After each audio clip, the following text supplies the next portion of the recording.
In this video, we're going to be making another really easy quilt that looks amazing, and it won't take you much time at all.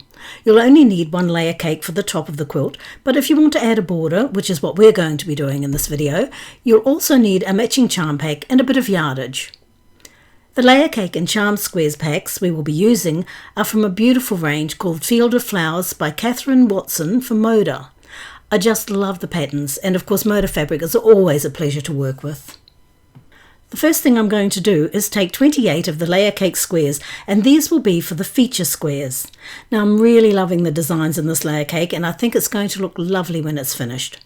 So I'm separating the squares into two piles. Now one with the squares that I'm going to be using for the feature pieces, and the remaining 14 I will be using in the next step. The fabrics are all so pretty, so it's hard to pick out what I want to use, but I ended up going with mostly florals for the feature pieces. For now, I'm going to set aside the feature pieces and work with the remaining 14 squares. And what I'm going to do is cut each of them in half. Now to do this, I'll line up my ruler along the 5-inch line and cut through the middle. And I'll repeat that with all of these 14 squares. Now once that's completed, I'll end up with 28 pieces in total. Now before we continue, I'd like to thank Craftsy for sponsoring this video. Now Craftsy is an amazing online resource where you'll find inspiration for just about any creative pursuit. I've found so many great classes there, from quilting patterns to unique home decor projects. I've currently been looking at a class by Heather Thomas on how should I quilt this quilt. I'm in the process of learning how to quilt, so these types of videos are incredibly helpful. And since we are working with pre-cuts in this video, I wanted to let you know that Craftsy have a number of classes that I know will help you when it comes to using pre-cuts. You'll gain an understanding of what pre-cuts are and how you can use them in your quilting and sewing projects. However, you aren't restricted to quilting and sewing classes. Craftsy has classes for all sorts of crafts such as cooking, baking, cake decorating, and if you want to learn to knit and crochet, well, there are resources for that as well. The classes are led by friendly, professional instructors who make learning easy and enjoyable, and with new content added all the time, there's always something new to explore. And today I have a special deal for you. The first 1,000 of my subscribers to click the link in the video description will get a full year of premium membership to Craftsy for only $1.49. Now that's a huge discount compared to the normal price at $123. Now for the next step, I'm going to sew each of the rectangles onto each of the feature squares, and I'll be using a 1/4 inch seam. Now you could randomly do this, but I prefer to lay everything out first. This ensures that I don't double up in areas, and it basically allows me to get the look that I want to achieve. So for the first row, I will start with a feature square and then add a rectangle, and then I'll continue like that all along the row. Now for the second row, I'll start with a rectangle and then a feature square, and I'll repeat that along the row. And for the third row, I will alternate again, and I'll continue like that all the way down the quilt. And once I'm happy with the look, I'll take a photo just to have a reference point to come back to. And just one thing you might want to consider when placing your blocks is that if you are using a border fabric that matches any of these fabrics, like we're going to be doing, you may want to move the blocks that match the fabric away from the edge and into the middle of the quilt. Now I'm ready to piece these blocks together, so I'll start at the bottom and I'm going to sew each of the larger squares to the rectangles, and I'll use a 1/4 inch seam, and I'll do this for all of the rows. So I've completed these blocks, and I have kept them in stacks matching the rows so I don't lose track. So this is row 1, 2, 3, 4, 5, 6 and 7. And I just want to show you how I've pressed these, as it will help when it comes to sewing the rows together, as your seams will nest nicely. And as you can see, I have pressed the seam towards the feature square. Now I'm going to go and lay these out again, and as I don't want to mess up the order, this is where the photo that I took comes in handy, as I can easily see where everything goes.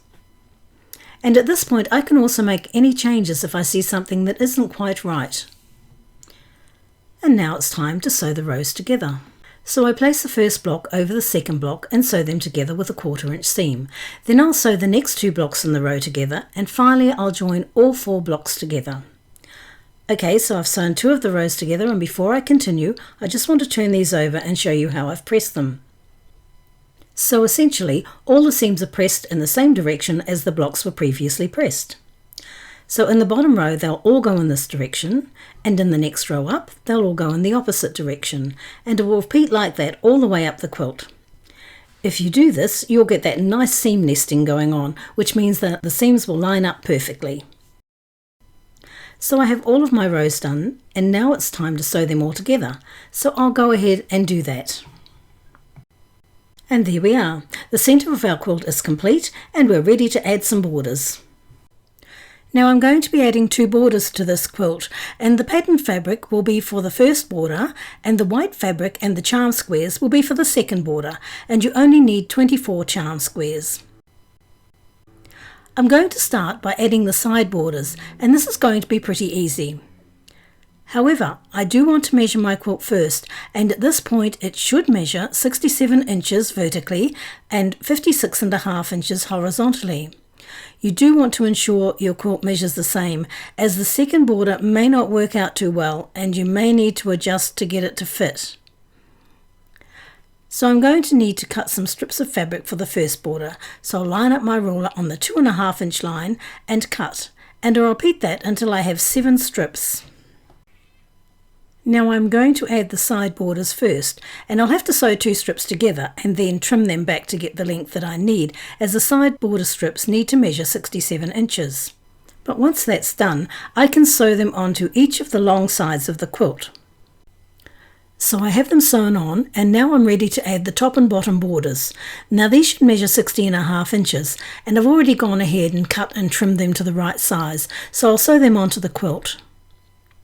Okay, so the first border has now been sewn on, and now I'm ready to add the second border. Okay, now on to border 2. Now this border was a little tricky to design, but I finally worked it out with a little help from EQ8, which is the quilting software we use. I'll put a link to it in the description field below. Now for this border, we're going to start by cutting the white fabric into strips that measure 5 inches by the width of fabric. And we're going to be using 3 of the strips for the side borders and 2 of the strips for the top and bottom borders. So for 3 of the strips, I'm going to subcut them into 8.5 inch pieces. So I'm lining up my ruler on the 8.5 inch mark and cutting. And I'll continue down the strip until I have 4 pieces. You may actually get 5 out of a strip. It'll depend on the width of your fabric.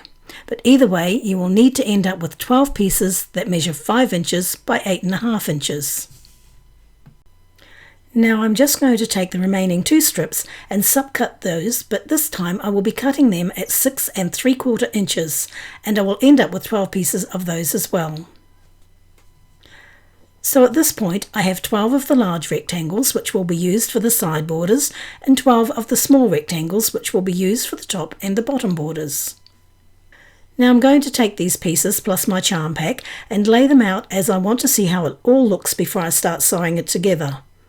We'll have a free downloadable PDF that includes the pattern layout available to our members here on YouTube, and if you aren't a member you can head over to our blog and download it from there. Just check for the links in the description field below this video. Once I have the look that I want, I'm going to sew these pieces together, and I'll start with the side borders. So I'm not going to sew the cornerstones on at this point, so I'll ignore that and just start sewing the charm squares onto each of the white rectangles, and I'll do that for both of the side borders. Okay, so I've gone ahead and done that, as you can see here, and now all I need to do is sew all of these pieces together to complete the border. And once that is done, I'm going to sew them onto the sides of the quilt. Okay, so we're just about there. All I need to do now is sew the top and the bottom borders together, and this time I will be including the cornerstones. And I will sew them together in exactly the same way as I did the side borders, just sewing the charm squares onto the white rectangles and then sewing the whole lot together to form the rows. And once they're sewn, I can go ahead and sew them onto the quilt. And there we have it. Our quilt top is finished. So thank you for watching, and if you would like to download the free PDF pattern for this quilt, just check the links in the description field below. And don't forget to check out the great offer from Craftsy. So if you've enjoyed this video, please give us a thumbs up and subscribe to the channel.